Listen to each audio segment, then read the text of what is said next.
Ladies and gentlemen, Hex community of all ages, hey, Jake Freedom here, coming to you live from YouTube for this week's Hex Update Saturday for April 18th, 2015. And here's what's happened in the past week. We got a small patch that rolled out. We had a little bit of server maintenance, as we normally do. We had the March VIP deck lists announced to us, and then we have a little, somewhat of a message / apology from Cory.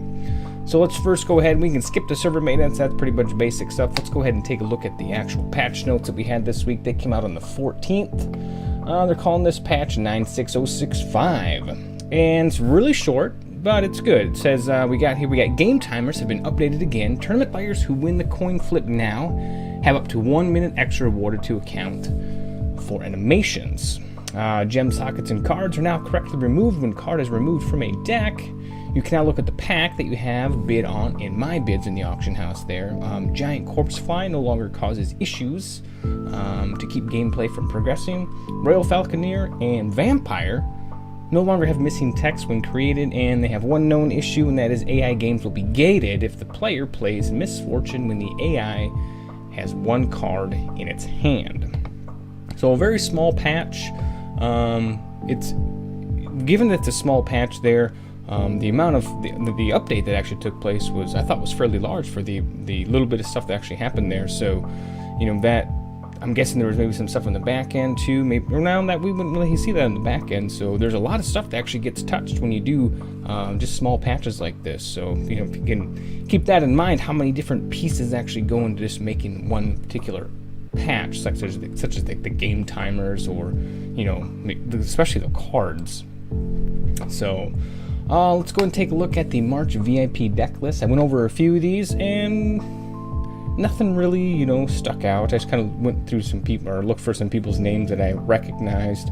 Recognized a couple of them, like Havoc and Zubrin, things like that. But you know, let's just go over this this first one here. It's nothing special. We got Buccaneer, Cerulean Mirror Knight, 4 of each of those. Counter Magic, Crackling Vortex, Eldritch Dreamer, Mastery of Time, Menacing Grolk, Peak. Reese the Crust Crawler, and we got Storm Cloud, and the Ancestors Chosen, and Time Ripple. So as you can see there's only 3 cards from Shattered Destiny. And then over here we got Chaos Key, Eldritch Dreamer, Mass Polymorph Dingler, Salt Harpy, Sapper's Charge, Time Ripple, and Yesterday for the sideboard there. Particular deck here runs 19 Sapphire Shards, so that's it. It's just a mono Sapphire deck there, and the Eldritch Dreamer is socketed with the Prime Sapphire of Mind. So that's one of the top tier decks. This one here looks, so this one's a Gore Feast deck. Everybody knows that deck probably. So what's another interesting deck? Another Buccaneer deck. Buccaneer. Here's who is this here? Erasor? I'm not sure who that is there. Let's take a look at Zubrin's deck, see what he played. He's usually a pretty good player. He was down here a ways. Let's see. I know I saw him in here yesterday. Hopefully he didn't get removed for some reason. X-Man. Let's see. Here we go. Zubrin. So his deck here looks like it's a mono blood deck using Zard Venom Scorn as the champion.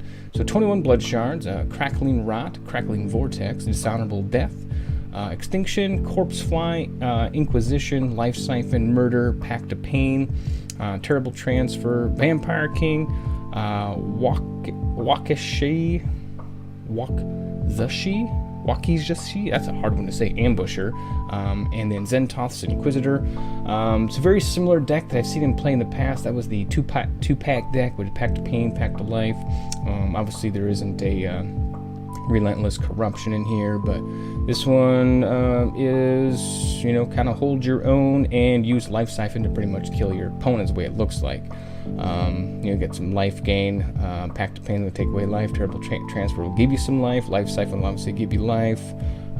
So yeah, that's a pretty decent deck there. And the reserves are Chaos Key, Crackling Rock, Curse of Oblivion. Oh, there's the Relentless Corruptions right there. Withering Touch and Zentoth's Inquisitor. And looks like he socketed the Zentoths with the Prime Blood Orb of Brutality. So yeah, those are some of the VIP deck lists for the March tournament. Those would be obviously constructed, so the next tournament actually coming out at the end of April here is going to be sealed. And let's go ahead and move into the HEX update from Cory here. This is what I was talking about earlier, and it says free weekly draft tickets extended by 6 months. So let's just start out here and read this. It says, "Hi Hexers, this week patched this week to improve some things." I think that's an error. Anyway, improve some things and fix the giant corpse fly bug that was breaking some games.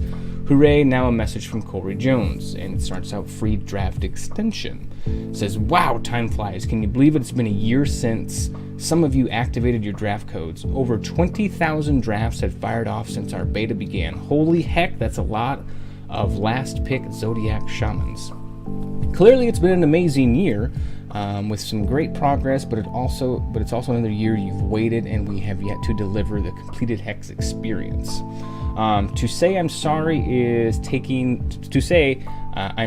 so long would be a massive understatement. Beyond my desire to have everyone enjoy what's going to be a mind-blowing new way to play TCG, to the time you Kickstarter backers have been waiting for the rewards that you were promised. I understand that nothing I can say or do will make that wait seem less painful, but I do want to offer you a little reward for your patience. We are extending free drafts for another 6 months. Editor's note: unredeemed codes will now provide 18 months as well. So I hope this helps make the wait a bit more tolerable, and I promise some pretty great stuff over the course of this next 6 months. Love, Cory. And he goes on to talk about the VIP deck list there, and he wants to give a reminder.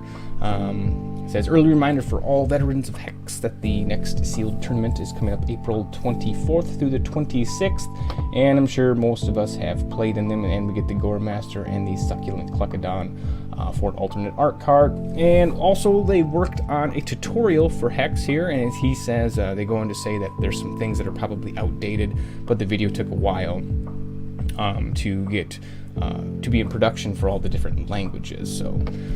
So that is the news from HEX this week here. Unfortunately, yeah, it's cool that they're extending drafts there, and we all know that it's taking a little bit longer than it possibly should. But what can we do? Nothing. If you don't want to play the game, don't play the game. If you're tired of waiting, don't play the game. I'm gonna wait and continue to play the game because I'm really excited about this game and just to see what's all going to come of this actual game here. So, I don't know about set 3 coming out before the game was completed, but there's been a really long there's some forum discussion about delaying set 3, but in all reality, does it really matter if you delay it or not?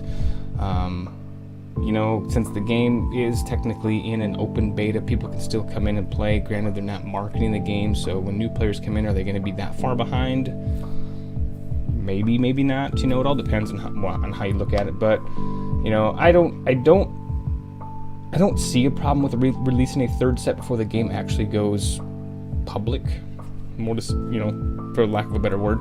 But is that taken away from development time for other aspects of the game? That we will never know. So that's just my thoughts on that there.